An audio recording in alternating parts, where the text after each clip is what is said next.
Proposition 58, Ryan Anderson. So Proposition 58 would change state policy with regard to educating English learners. These include the 1.4 million or so California students who first come from a household that speaks a language other than English as their primary language, and second, are considered by their school districts to not yet be proficient English speakers themselves. Under current state law, and this is due to a proposition called Proposition 227 that was passed in 1998, the state requires that most of these students be taught in an English-only environment. An alternative program, which was somewhat more popular before Proposition 227, is what's known as a bilingual program. And this is a program in which the student receives at least some of their instruction, say a math or a history class, in their primary language. Now, under the restrictions that were imposed by 227, school districts that want to operate a bilingual program have to go through a parental waiver process. First, they have to demonstrate that there's some reason that the student cannot succeed in an English-only environment, and then they have to have the parents of that student physically come to the school and sign a waiver saying that, yes, we know that there's an English-only alternative, but we're okay with our student attending the bilingual program. Proposition 58 would get rid of this requirement and would therefore make it much easier for school districts to choose to run a bilingual program. It would basically mean that there's no longer a state default for how these students need to be educated. As far as fiscal impacts, we don't see a significant impact either for the state or for local districts from this measure.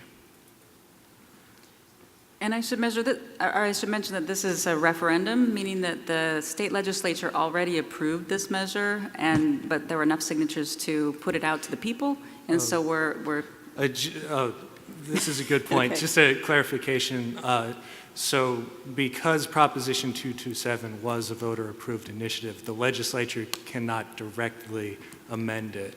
However, legislators put this on the ballot so that the voters would have an opportunity to overturn it. So technically, it's not a referendum, but it is a legislature-backed initiative. Thank you. Support, the Democratic Party, Peace and Freedom Party. In opposition, we have the Republican Party and the Libertarian Party. In support, we have 57 nonprofit organizations, 6 unions, 16 school districts, San Diego State University, that's a first. And then in opposition, we have an organization called Keep English for the Children. In support, we have Governor Brown, Lieutenant Governor Newsom, others elected state officials, and mayors, Democratic officials for the most part. In opposition, Ron Unz, who was, the big person behind Prop 227, so that's no surprise. And a few newspapers have weighed in. The LA Times and Press Democrat in favor, Bakersfield, Californian against. The spending, again, really lopsided, most of these measures are.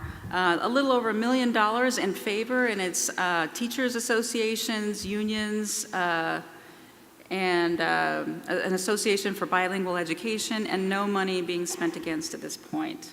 Questions on Prop 58? So could these people literally be taught in their own language all the way up to 12th grade and never learn English? No, this is actually a matter that's been decided by the United States Supreme Court. They've stated that all English learners are entitled to be taught to speak in English.